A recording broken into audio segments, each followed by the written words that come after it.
Hi,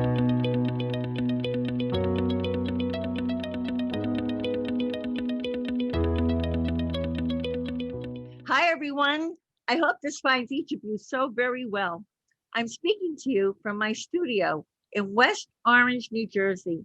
Absolutely delighted to have this opportunity to interview Sarah Watkins, a certified life and well-being coach who helps women feel more clear, confident, and in control of their habits, health, and life. Sarah will be speaking to us today from the Canadian province of Manitoba. A few years ago, Sarah found herself in the middle of a major health crisis. She was suffering debilitating pain, feeling lost and feeling powerless. Her life was at a standstill. Nobody had answers, and no one was offering her any hope. That is when Sarah chose to take full responsibility for her own body and begin to help it to heal. That choice to begin to heal led Sarah to become certified as a life coach, a culinary nutrition expert, a plant-based cooking instructor, and a health coach. As Sarah began to personally implement what she was learning, she began to see changes in her attitude, habits, and health. And as her health slowly began to improve, Sarah began to regain trust and belief in herself. She found answers, she was free of pain, and she became empowered, which fueled a passion to help other women also overcome their personal challenges to be able to achieve their goals and dreams. Sarah is an inspiring role model for grief and rebirth because after experiencing that debilitating pain and grief and powerlessness, she has rebirthed herself into the grounded 51-year-old woman she is now, happily creating her future one small choice and one small step at a time. I'm looking forward to this great conversation with Sarah about her healing journey to become a life and well-being coach, the shift within her that led to her rebirth, and how she now coaches women who feel stuck and unfulfilled in their lives. This is surely going to be an inspiring and uplifting interview. Hey, Sarah, a warm welcome to Grief and Rebirth podcast. Thank you, Irene. Like I said, I feel like I already know you. Well, I want to say to our podcast audience that Sarah and I just met on our Zoom today for the interview, but she tells me she's been following Grief and Rebirth podcast, which is wonderful. So I'm so thrilled to hear that. Yeah. So let's begin our interview with this question. Sarah, what was your life like before you got so sick? And please share what caused that debilitating pain that brought your life to a standstill. Yeah. So I was 45 and I was actually feeling really good. I was what I thought was like really healthy. I was living my life, I thought, doing all the right things, eating well, exercising. I was maybe partaking a little too much in wine. I enjoyed my red wine a lot. And I had wonderful friends, and I actually had just gotten out of quite a stressful long-term relationship. I mean, when I left that relationship, I left with love, but I knew that it was time for me to walk away. So I'd been single for about a year, and I had just started in a new relationship, and I decided, I really want to fix my teeth. So I decided to put braces on my teeth. And that's when everything kind of went right downhill. I ended up getting an allergic reaction to those braces, the metal braces. And now what happened was they said, oh, this is typical. Some people just react to the metal. And I knew I was chemically sensitive to certain things. So I just thought, okay, well, maybe I can just tough this out and it'll calm down. But it didn't.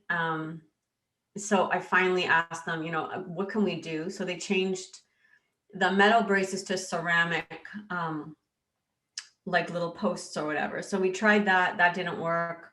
Wow. I mean, meanwhile, you can't sleep. You're in pain all the time. I couldn't eat. I lost so much weight. Oh my God, I lost so much weight. my face would started swelling. This whole Oh ear, my I God. lost part of my ear here because it all peeled off so much. My face was literally, it was crazy. And then what happened was I started getting, and I mean, I had chronic fatigue. And then I also had this rash that started on my body. And that Very is, romantic for starting a new relationship too. well, Wow. what happened was that relationship ended up disintegrating because I just couldn't, I mean, I wasn't myself. It was like, I just couldn't eat. I couldn't even talk, being at work, trying to speak, trying to, oh my gosh. And then when the rash started, that was the end of it for me. I couldn't, my skin was peeling off my body. Oh my heart. That's horrible. It was terrible. It was, oh my God. Anyways, it ended up being that I literally couldn't function. I couldn't get dressed. And then, like I said, I went to dermatologists. I got the braces off, but I went to a dermatologist. Give me my crooked teeth, but the braces are coming off, right? That's what I said. I said, I can't, it doesn't matter now. And they're saying, well, your teeth are going to be worse than ever. I'm like, it doesn't, like, I just can't handle it. Like, this is just what it's going to be right now. So I got the braces off and I thought, oh, things will settle down, but they didn't. They actually got worse. So I ended up, I knew Western medical wasn't going to help me. They just wanted to put me on steroids and topical steroids. And I mean, the rash was everywhere. And it was like, oh my God, that's so upsetting. Oh my God. It was, well, and my whole life changed. Like, I didn't know who I was anymore. It was like, I couldn't see people. I couldn't do any, I couldn't exercise. The things that I enjoyed, I could no longer do. I mean, even just walking, because sweating was like debilitating, because any sweat, Oh my God, thinking Sarah. about it just like it's just like emotional even thinking about it. Did you have family and friends who were able to help you, or you were completely alone in this crisis? I'm sorry.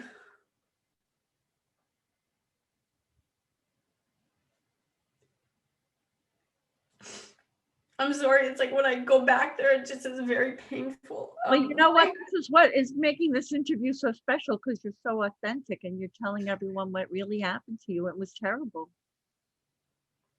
Yeah. So when I finally decided I was gonna like fix it on my own, I was like, forget it. Like, everybody's telling me there's nothing you can do. I just said, holy, I cannot live like this, because it was to the point where I just couldn't live. And I'm sorry, I didn't mean to get emotional. That's all right. I can so relate. I I think that's horrible. Yeah. So, oh, well, that's good, because I just had an emotional release, which is always a good thing for the body. So, yeah, so I ended up just points to about healing. That's so important for us to do that. And the fact of the matter is that you're so in touch with yourself now that you realize that what just happened, which we all witnessed, was an emotional release from your pain, which is a blessing. Yes. And it's like, it's funny because I still have them randomly at the most, like inopportune times, but it's like, whew, okay, like I needed to release whatever was still holding on, because we all hold on to stuff, like, and like they say, like, emotional issues end up being issues in the tissues. So I love that. Wait a minute. Emotional issues end up being issues in the tissues. So when you hold on to things that have happened to you, past trauma or pain, debilitating pain, it's almost like post-traumatic stress, grief, when you lose a loved one and then you don't fully process all that pain, it just becomes chronic conditions. It can show up as like all sorts of different issues, and especially body pain that's undiagnosed, like it could be, sorry, I just have to grab a Kleenex. Please Although I don't even have Kleenex, I just have toilet paper. But whatever works. So yeah, so if you're dealing with any kind of pain and you're not sure why, you got to think about, what am I holding on to that could be causing stress or tension, and some people will have all sorts of weird issues show up because they're not fully processing emotion, and we're trained to shove down our emotion. Right. And I was always trained to just be strong. I Oh, never, so you were I one never of these cried. people who held everything in. Yes, absolutely. Oh, okay. Yeah. And so like basically my healing journey was when I decided to take control, it was just like, okay, like I'm not going to listen to the doctors. I'm going to have to figure it out on my own. And that's when I kind of went down that other road of, And they were going, she's crazy. That yeah, well, I just didn't even tell them. I was just like, forget it. I'm just going to figure this out. um wow. So tell us about what you did to start to, and you had no idea what you were doing, to start to try to change the trajectory of what was happening to you. Yeah. And well, the thing was, I was feeling really hopeless and dark. Like it was a bad period right there. And I was feeling like my family was great, but there was nothing they could do. There's nothing anybody could do, Everyone right? must have been very upset. Yeah. So, well, I really wasn't seeing anybody. I really just isolated myself because I was like, I just don't want to be around anybody. So, and I think that sometimes we also need to do that. You have to go within. Because sometimes you just need to do that. I mean, in a way I kind of isolated myself a little bit too much, but at the same time, it gave me time to really figure out what was important to me. And it was like, my health is number one now, like above everything. There's lots of things that I prioritize, but without our health, we really have nothing. Were you holding down a job during all this time too? I was holding down a job for the first year of that, of when it was just, but it got to a point where I was at work and I was literally, the clothes that I was wearing were so painful. So it was just like, I was working, but it was like just dragging my ass out of bed, like just Oh my God. literally just dragging myself to work. And then I just finally one day I knew, I'm like, I can't do this. So I put in leave and I went on disability for a year, didn't work for a year. I didn't get paid either, because my insurance wouldn't cover it. Of So course. I was like, insurance, I'm telling you, so much for disability insurance. And then I ended up just, whatever, it didn't matter. I had to be off work because I couldn't physically work. And so then I just sort of, after a year, I was lucky enough that they allowed me to work at home. So even though I was still in a lot of pain and stuff, being able to work from home made it much easier physically for me. So that was a gift because then I could get paid again. And But you could yeah, start to attend to your healing, and you could start to do what you needed to do for yourself. yeah. And so that's when I really so what I did was I just started looking for other solutions. I started working with a Chinese doctor who did traditional Chinese medicine and acupuncture and herbs. Like she was wonderful. She helped me a little bit. She was really good too, just for my mindset. But we would see a few little steps forward and then, then everything would just flare up again. So we were never getting to the root cause. Then I found a naturopath who was pretty good as well, but that wasn't helping. And then I decided to take health coach course myself. So I signed up to become a functional health coach so I could just discover my own solutions. And then I realized, like a lot of it could be my food sensitivities and everything else. So then I decided to become a culinary nutrition expert to figure out how to start eating, because I was like, okay, I'm going to go all gluten-free, all dairy-free to make sure nothing was. I mean, maybe it was a coincidence that the braces came on and your body was responding to something else, right? It might not have had to do with the metal. Well, and then what happened was, from doing more digging in my health coaching, I realized, okay, I found an environmental specialist doctor who was a naturopath. And that's when I started doing heavy duty detoxing. We did an environmental assessment, and based on my history, it would appear that I'd had a number of mold exposures. And I've been around a lot of other chemicals. I actually used to be a truck driver. So you were a truck driver. My goodness. I can't even picture that.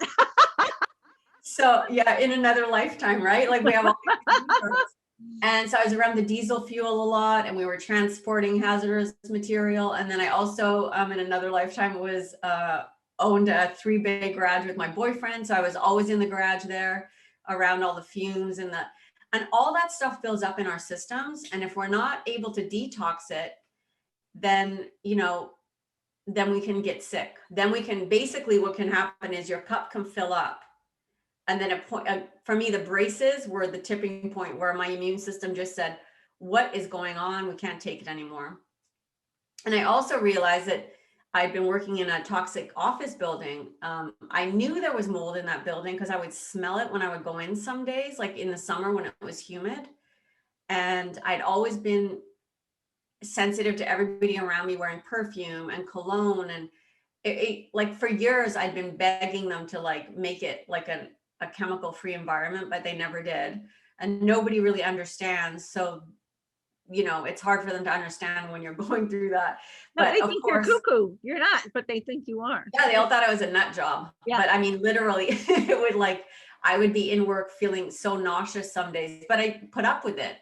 But my system was building up and building up, and those braces just put me over the edge. And yeah, and so, I mean, it took a lot of digging, and yeah. And So well, what that's did kind you of find a out? long What was it that actually started giving you the relief? So I've been rash free now for a year. So that's how long it's been for me. Bravo. Yeah. And is that because you did the detox the way you did? Yeah, well, I mean, I went through different stages. So I didn't find her until almost 2.5 years into my journey. So it's like, up until that, it was just complete, utter hopelessness and pain. And just, you know, then I started taking my courses and applying all the different things. But then when I found her, I was doing infrared saunas, I was doing vitamin therapy, I was doing like hot cold hydrotherapy showers. I mean, my environment was already pristine clean, but I started using like air filters, and I got filters on my water, filters on my shower, like just everything. And just really taking a lot of herbs and a lot of support, completely healing my gut, because leaky gut is a big thing when you have chemical sensitivities. And then I've also been using these specific superfoods that are very organic and pure, and a product that helps to heal your gut while also eliminating the glyphosate, which is everywhere in our food nowadays. So it's, I mean, it's known as Roundup, but it's glyphosate is the chemical, and it's on our food, it's in our water, it's like, it's on our lawns, on golf courses, it's everywhere you go. So for me, it's important to continuously keep this detox going, because I mean, I refuse to go back to where my body was. My body will never be, have that rash again. I mean, that's my mindset. And I'm I don't blame you. I don't blame you. Be sure when you get a little older to get that Shingrix vaccine also, so that you don't have to deal with that rash. Will really throw you into, trigger you with some stuff. It's, you know? Yeah, it's kind of a crazy story, because everybody I talk to is like, well, I've never heard of that before. Like most people, I've actually never met anybody who's had an allergic reaction to braces. My orthodontist was like in shock. He's never came across it before. He thought I was nuts. Because I'm like, no, everything is connected to the braces. And then it's like the braces just did that triggering thing. But right. I did research on it, and there's a lot of these things happen, but they never, it's a risk that should be actually given to people when they go in for these kind of treatments, because yeah, like we don't know what's in the metal. That's what my dad said. He goes, there could be so many different types of things in metal, even when they say it's titanium, and we don't know what's in there. Is it cadmium? Is there lead? Like, I don't know exactly. I know people who have metal sensitivities. Yeah. I definitely know people who have metal sensitivities. I know people who have sensitivities to scent. It's not crazy. I mean, really. So so now you're getting yourself better. You're rash free. How does liking who she is, or how does learning to like who you are, help a woman to think on purpose so that she can live on purpose? Yeah, well, and I think that's how I got healthy, was living on, like, thinking on purpose. So I found I wasn't really sticking with a lot of these habit things, like the eating and everything else. And I was still drinking. Like red wine was my coping mechanism. And so when I found the life coaching part of it. And that really helped me to change my entire thought process around what was going on with my healing process. So that's when I realized that I had to start thinking differently to get a different result. And I had to really stop, sabotaging myself in any way, because although I was doing lots of things right, there was still some things I needed to improve on. And I believe that like there's a biological connection between what we're thinking and what's happening in our body. I agree. So I really had to start thinking about who I wanted to be like in my future self. Who was that person, that healthy woman, that woman who, was in charge of her health, in charge of her habits, in charge of every single thing I did had to align with my goal of having a healthy body, detoxing my liver, of all those things had to line up. And in order to do that, I had to think on purpose. I had to kind of plan ahead. I had to be thinking from a space of who I was in the future, not just who I was like feeling hopeless and powerless. So it was a combination of things that I had to do, but thinking on purpose is everything if you want to create a result. And it doesn't matter what the result is. That involves a lot of self-love also, which is also a big lesson for us, because a lot of people, you're worried about everyone else in your life, but like, how about you? And like a lot of things hinge on you, and people don't realize that, about the importance of taking care of themselves so that they can be there for others. But you need to be there for yourself, which is exactly what you did. You didn't recognize it as self-love in the beginning, but it became a form of self-love. Well, and I think the big thing too with healing or losing weight or changing anything in your life is having a really good connection with who you are, like with your body, especially. A lot of times we have our head, which is one thing, and then we disconnect from our body. It's like we hate our body. I hate my thighs, I hate my legs, I hate my arms, I hate this, I hate, I don't like my big feet, I don't like my teeth, whatever it is.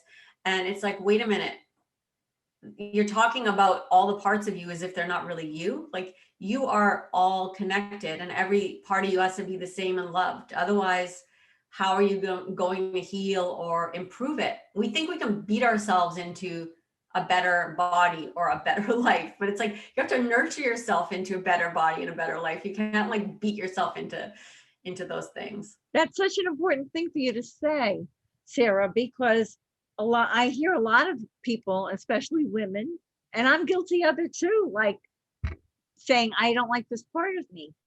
And really, your body is what's housing your soul, which is who you really are. And this is your vehicle. You need to take good care of it, right? While you let go of all these toxic health issues, were there any toxic people you also let go of? Was that part of your getting better, or that was not an issue for you? Well, what's kind of funny is like I did a lot of thinking when I was by myself, a lot, obviously. And I realized what I've been in a lot of relationships that I was always the person taking care of like that other person. And I had left that relationship that I had been in just before I got sick was very stressful. It was I don't like to call any relationship toxic. But I chose to stay in that relationship, and I chose to be in that relationship with a person that if I'd really looked at things, I would have known that relationship wasn't in alignment with who I wanted to be or how I wanted to live my life, and I should have left. But I was talking to myself saying, well, you need to help him, you need to do this, and it's like, I was doing it. It wasn't him that was a toxic part of my life. It was me making that choice to stay. Right. And I've made those choices my whole life. I've made my I mean, I don't hold any grudges about any of my past relationships. I've grown from all of them. And actually, I look back at all of them. It's like, okay, even if I was cheated on or whatever the case may be, I've never been a person to hold grudges that way. But I think that I've always taken on that role in all those relationships where I feel responsible for the other person. So you were a caregiver and you didn't practice self-love in your relationships. Yeah, I did focus a lot more probably on making the other person happy, and that drains you. Of course it does. That's so true. If you're not filling your own cup first. Like, right. You to fill your own till it's overflowing. And then that overflowing you can hand to the other person. But first you have to get your, your fuel tank, whatever it is, full. And then you have so much more to give. But when we like don't have, when ours is empty and then we're giving it to everybody else, it's like, there's nothing left. You're absolutely right. So what are some of the buffering and distracting behaviors, which you probably also practice, that numb heavy, uncomfortable emotions and keep women stuck in a holding pattern? Yeah. And I think this is all part of like not processing. Like I just had that huge emotional release. So, I mean, I think that we push down our emotions, and those are the emotions that feel uncomfortable, whatever they are. Even if it's boredom, we don't like feeling bored. So and grab the remote, we flop down in front of Netflix for like 3 hours. And when you're on the couch watching Netflix, then you want to go grab a bag of chips or maybe pour a glass of wine. And it's like you want to numb out. So, I mean, some of the typical behaviors are all very acceptable. Drinking, overeating, like, snacking, too much TV, Netflixing, shopping, especially click shopping. So easy, right? A good way to get a quick dopamine hit. And I mean, for some people, it's porn, it's whatever gives us that quick hit of dopamine. Mm-hmm. And it's a way to almost like press that escape button on your life for an hour, 2 hours, whatever the case may be. And I mean, there's nothing actually wrong with I would say porn, you need to limit, drinking, you need to limit. It's like all of these things, you want to do them in moderation. Like, how are you using these behaviors in your life to distract and buffer? And once you can be honest with it, you can decide what's the long-term gains or losses of this behavior in the moment, because we don't think about it sometimes that way. I think it's so hard sometimes for us to face ourselves. I think it takes a lot of courage. It's easier to hide behind those things. Yeah. And like, I'm single, and a lot of single women, or even empty nesters too. And I mean, men too. Okay. So single women, anybody who's alone, when you have those feelings of boredom, or you're just alone with your thoughts, like I've always been pretty good being alone, but I mean, I was forced into like, pretty much like, I mean, long before COVID, I was in isolation. So it's like, you really are forced to get real with yourself. And it doesn't have to be a bad experience. Like, I think one of the most powerful things is learning to love your own company. And just be in your own company, go for a walk without a podcast, and just allow your brain to focus on like nature and just your feet hitting the ground and the feeling of your muscles and your breath. And that's when you start connecting body mind. And that was very huge in my healing as well. I actually had a body mind yoga teacher who was amazing, that really helped heal the connection, body mind connection, which is pivotal to your healing journey. That's so wise. Sarah, tell us about those 4 P's that keep women stuck. Perfectionism, people pleasing. I love this. Procrastination and past programming.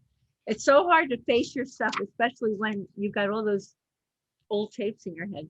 It's so funny, because this is where I feel like so many of us, because I always label myself as a perfectionist, but it's funny, right? So we got I call it the 4 P's, because I see these 4 things keeping us stuck in our lives, because we're in these, like you said, holding patterns. And it's because of the past programming. So the 3 P's, the people pleasing, procrastination, and perfectionism, come from the past program, our belief systems.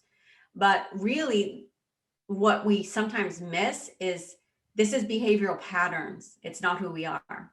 Like, we take on those patterns as who we are. Like, I'm a people pleaser, or I'm a perfectionist, I'm a procrastinator. But as soon as we like separate, wait a minute, no, that's a behavior and that's a choice. And it's always past programming. You have to question yourself, like, why do I have these beliefs? Like, when we're born and we have none of these behavioral patterns, we're free and easy. That's right. Children are completely free. And then people insert into these kids, or they tell them who they're supposed to be, what they're supposed to think, what's bad, what's good. Yeah. Absolutely true. And we don't care about being judged. We cry, we stomp, we dance, we play, and we don't worry about what people are thinking. You know, it doesn't matter if it's perfect or not. It doesn't matter. Like, I want what I want. I don't care if she's tired. I need to be fed. Like, pleasers when we're babies, you know? And it's like, and procrastination doesn't exist either, because it's like they want what they want, then they want it now. But as we get in, depending on what environment we grow up in, everybody has different, you know, belief systems. But the biggest problem is we don't know that we even have them most of the time. That's why working with a coach or working with a therapist or working with somebody, usually not a friend, because friends will just buy into your story. You want to work with somebody that can give you an unbiased, like, look at the blind spots and say, well, wait a minute, you need to question this area or that area, to just pick out where your behaviors are not serving you. Right. Well, like you're saying, that yoga coach or that guy who was the naturopath who also helped you with toxins, they were people who really helped you. And now you're starting to provide that to other people who are seeking healing, and from your experience, which is so important. And it's such a passion of mine to get people to stop suffering and to get into healing. When a woman becomes clear, confident, and in control by conquering those 4 P's, and I'm sure it takes a lot of work to do that, but it is doable. How does each of us create a life that fits who we become as we age? Yeah. So when I say clear, okay, so I say clear, confident, and control, because clear for me is you can't really, so if we're driving somewhere, we have to know where we're going. You're not going to get in your car, although sometimes I do like to just go for a drive, but usually if you're getting in your car, you have a destination that you're driving to. You're pretty clear of your plan. You know how you're going to get there, Right. or you have a GPS, you have a map. A lot of times in our lives, we're not clear on anything. We're not really clear what our values are, especially midlife. That's when we start questioning, when we really kind of need to question everything, because a lot of it is based on our life when we're 20. We plan our life when we're 20. And then we get to like midlife, and we're living a life that was designed way before. We're a totally different person now. True. So I like to think it's a good time to just pause, look back. Okay, that's what's happened. This is where I am now. Where do I want to go? So how can I get clear on where I want to go, and all the different points of your life, you know, your purpose, your relationship, your family, your finances, your habits, your history, friends, skills, like all the things. Like, get clear on what you want, and then you'll figure out where you want to go. Confidence comes into it, because you have to build that confidence in yourself, not in your skills, but in yourself, that you'll try and try and try. And even if you mess it up, you get back up, you're going to go again. It's okay. I can mess up and be okay, and I'm still moving forward. Right. That's the kind of confidence I want my clients to get. Not about, well, you know, I need to be good at it, then I know I'm good at it, then I know I can do it, because then we always procrastinate. And so it's like, you have to have inner self-confidence. And then the control part is controlling yourself. Like I talk about, people will say, I want to say that about 400 times, not controlling other people. It's about yourself. Okay. Yes. It's about having complete control over what you do as a person, what you think, most importantly, and knowing that when you're choosing to think, you know, like some days it's okay to feel bad. Like some days I want to have a crappy day, and not like stressing out about it. It's like, okay, today I'm just feeling kind of blah, and it's okay. And not over trying to even control that some days, because some days we just need a decompressed day, you know. But it's like controlling how you react to others, controlling how you judge others, controlling how you have a story about your life. It's just having control so that you can take the actions that get you to that goal that you're setting by being clear. For another word for control, would you say being conscious of what you're doing? Yes, absolutely. Being completely conscious and aware. And aware, right? What are the private, holistic, and collaborative aspects of your coaching that will help a woman to stop compromising and step fully into her personal power to create life on her own terms? So like she comes to you now, so how do you help a woman to do that? Well, it's really interesting because everybody's different, and that's why I coach privately. Because I mean, it's like I've done some group coaching, but for me, I really like to connect like on like a really like deep level with someone, especially if they're feeling very stuck. Sometimes you really need to dig in a lot. So the first thing I always do is I help them to figure out their relationship with themselves, because you have to have um, a really strong relationship with yourself in order to treat yourself better. If you're not having a good relationship with yourself, we end up getting stuck in those buffering behaviors or making choices that aren't necessarily serving us, staying in relationships, like all staying in Well, jobs. what if a woman says to you, Sarah, I really don't know who I am. I'm a mess. Well, that's what What we do you start suggest? digging How do you work with her to start to get a knowing, to be able to heal emotionally, physically, and spiritually, to get a knowing about who she is? Um, is your coaching, is that what comes from your coaching, to help her to dive into her background and all? Exactly. So like so I certified with the life coach school, and we do a lot of, the funny thing is coaching is different to therapy. So therapy is a lot of like talk therapy, and we focus a lot on the past. But in coaching, we focus on the now, like on the moment. And so who are you now? And yeah, a lot of times we don't know. We have to start digging down, like I said, and who do you want to be? Like, because sometimes we think, well, this is who I am. No, it's not. Because a lot of who you think you are right now is a belief. So one of the really easy ways actually to do that is to like I'll have them do a lot of thought work, and then I ask a lot of questions. We ask a lot of questions. We do a lot of, sometimes all you have to do is have someone ask you a question and you start thinking about it, and all of a sudden your brain will start looking for solutions. We are constantly asking ourselves the wrong questions. Why am I so stupid? Why can't I do this? Why do I always mess this up? Why am I so fat? What's wrong with me, right? Yeah. Yeah. And it's like your brain will be like, oh, well, I can tell you. I'll give you like 100 reasons. And they always go from the past. You're always predicting your future based on your past, but we don't have to do that. Your past is over. And actually your future is predicting your future. You can use your future to predict your future by looking at who you want to be and then making those choices to get there. Does that make sense? That makes tremendous sense. Tremendous sense. And I would think that when a person talking to you the way I am, I would think that your one-on-one is probably great for people because they feel very safe with you. You're so authentic and real, and they can be honest and not feel judged. Yeah. And I mean, I'm the kind of person, I don't open up, except I cry on camera in front of a whole bunch of people, obviously. But I don't typically open up. Like I'm like in the back row. I'll observe, I'll listen, but I would never like want to be coached on camera or in a group setting. I want to be heard, seen, understood. I want to be like eye to eye with the person and know that they're holding me in a safe, secure space. And I think that is one thing that I think is really important, especially if someone's new to coaching and they don't know what the heck coaching is. They need that container, that safe space to be able to like, really, or they're not going to progress. They'll resort back to their old defenses. I think it's so important.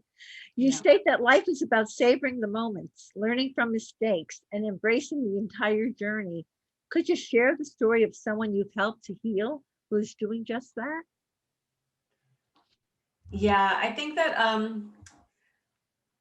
well, I think the one girl who comes to mind is someone like I think she's 54.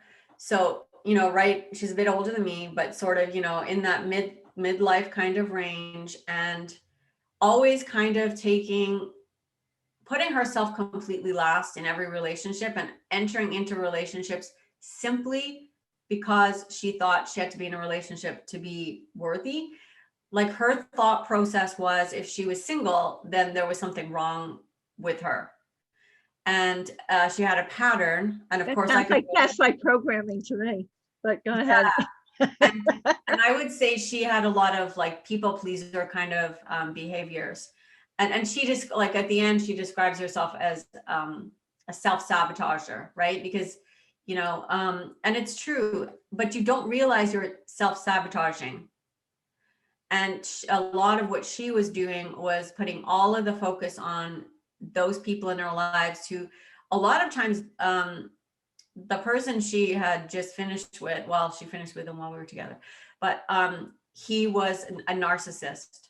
I mean, I didn't know him personally, but from all the, the behaviors. But when you're in a relationship like that, it's very hard to see that you're being, they're so manipulative, a narcissist. Oh, yes. And so you really, especially if you're someone who has low self-esteem and low self-confidence, and you're looking for like validation and affirmation and all that stuff, and you're just trying to make somebody happy, and it doesn't matter if they're cheating on you over and over again, or they'll start off being really nice, and then you feel like you can't get attention from them, so you're constantly trying to get that attention. So we really helped her to see, like, kind of like what was going on, because you take the blinders off, kind of take off those sunglasses and start seeing. And she was built her confidence, and was able to see that, she didn't need to be in a relationship. If she wanted to be in a relationship, she could, but she didn't have to be in a relationship to be a whole, healthy, happy person. And I think that right there for me is just like the most amazing part of it, because you also probably helped her to learn who should be in relationship with, that was toxic for her. Yeah. And see, I don't use toxic ever. So say that again? I don't usually use toxic, because I feel like, except for when it comes to chemicals, but it's like, I like people to become personally responsible for their own behavior. And I don't think another person can be toxic to you unless you are not setting boundaries for yourself, and you're not being completely personally responsible for yourself. And you decide then from there. And I would never tell a client. You take away the blame. You're saying it's your fault that you let this person in, and you let this person manipulate you like that. Yeah, it's just sort of like, it's like when you become so personally responsible that you're making the choices. Oh, I made that choice, and that's okay, because I didn't know better back then. It sort of allows you to feel more powerful and be like, okay, well, now I see that this is how I want to be. It's not as if it's even like a bad thing. It's like, oh, okay, now I know. Like, this was very eye-opening for me. It was a learning experience. And I like to always like look at things from, never that things were like a mistake, because whatever happened because it was supposed to happen. What you don't know in that moment. Like, I always say that, look at your past self and thank her for going through all the things that she went through to get you to where you are right now, because you're smarter, you're stronger, you're the woman you are today. And then look to the future. Who is that woman who you want to be in the future? And then pull from her strength and her skills that you're going to have, and just start moving towards that. But it's always coming from a place of power, personal power. It's so empowering. I think it's wonderful. I have to ask you one question before I go to the next question. How's your teeth work out? Because they look fine to me. Oh my goodness. Well, I actually just had a huge bunch of issues with my teeth. Was it a month ago? I had to have a tooth removed because with the braces, they cracked it. I'm still having all sorts of issues, but whatever, I'm figuring it out. But the rest of you is okay. And I want to get a tooth implant, but right now I have to really get my body very, very, very, very healthy, because I have to get biotesting before anything goes into my body. I will go to a biologic dentist, and I go to somebody that will use all ceramic implants, no metal. So it's a process, but hey, it is what it is. What you need to do. I'm sure there are people who are listening who don't even know that there are dentists who are more holistic. Yes. That you can find them, which is good information for them. What do you call the clarity call? And what are the best ways for people to connect with you? And do you have a special offer for our Grief and Rebirth podcast audience?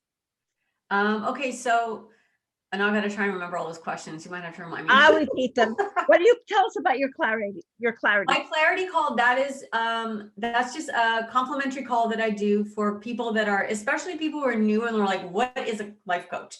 I mean, when I found life coaching, I had no idea what it was.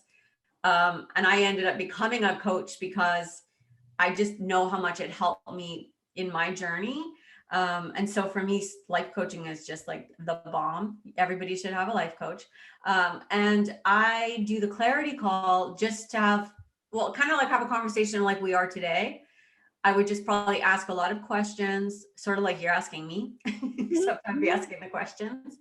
And just to find out if we're a good fit to work together and to see where they're stuck or what it is they want to improve. I mean, I always talk about building like a relationship with yourself. And then the other component is always having quality supportive habits. So we might talk about like what's going on in their life right now, their struggles, their habits, where they are with themselves, and then decide if, they want, like, it's completely complimentary. It's about a half an hour usually. And then that's it. It's just I think that's wonderful, though. It's a complimentary call and they can explore and then they can make a decision, get to know you. You can see if you have synergy with each other and all of that. Yeah, because it's important that I want to work with them and they want to work with me. I don't want to work with people if they're coming, I'm not sure. It's like, yeah, are you all in? If you're all in, let's do it. Let's do this. Are you committed to loving yourself, to helping yourself? And what are the best ways for people to connect with you? Yeah, so they can just contact me right on my website if they want it. Sarah Watkins. Yeah, they just go to my contact and they can send me a message right through my website, or they can email me at hello@sarahwatkins.com. And I'm on Facebook, Sarah Watkins Coaching. SARAH, right, Sarah? Yeah, it's Sarah with an H, SARAH, and Watkins, like the Watkins products. That's good. And do you have any special offers for our Grief and Rebirth podcast audience? I actually have a self-discovery. It's just a short ebook, that actually has a number of questions that helps you to maybe have a little bit of a life awakening. Because I don't call it a midlife crisis. It's a life awakening.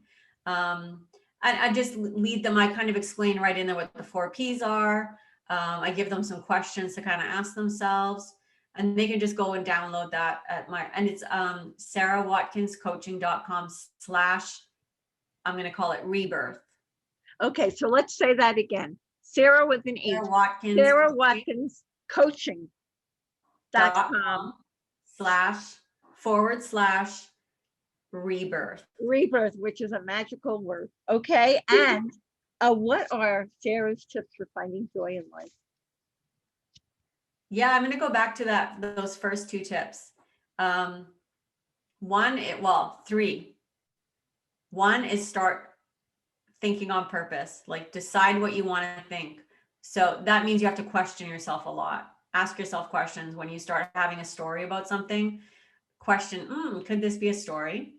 And then you want to start building a relationship with yourself, and once you have that relationship with yourself, you can start infusing really quality supportive habits to create a quality life. I always say you have to have quality habits to create a quality life. And I think that's a solid foundation. You have relationship with yourself and you have quality habits. And I mean, those 2 things together with thinking on purpose will bring you joy. Right. Sarah, by overcoming tremendous suffering and grief due to debilitating pain, you are no longer feeling lost and powerless. And now you're a role model who empowers others to also transform their lives. What a true blessing and a gift you are as you continue to evolve and help others to evolve. I'm sure that many in our Grief and Rebirth podcast audience are now thinking about making that clarity call to you. And I thank you from my heart for this inspiring and uplifting interview. Thank you. My pleasure. And here's a reminder, everyone, that you can see the show notes and all Grief and Rebirth podcast episodes on ireneweinberg.com. And make sure to follow us and like us on social at Irene S. Weinberg on Instagram, Facebook, Twitter, and YouTube. As I like to say, to be continued. Many blessings, and bye for now.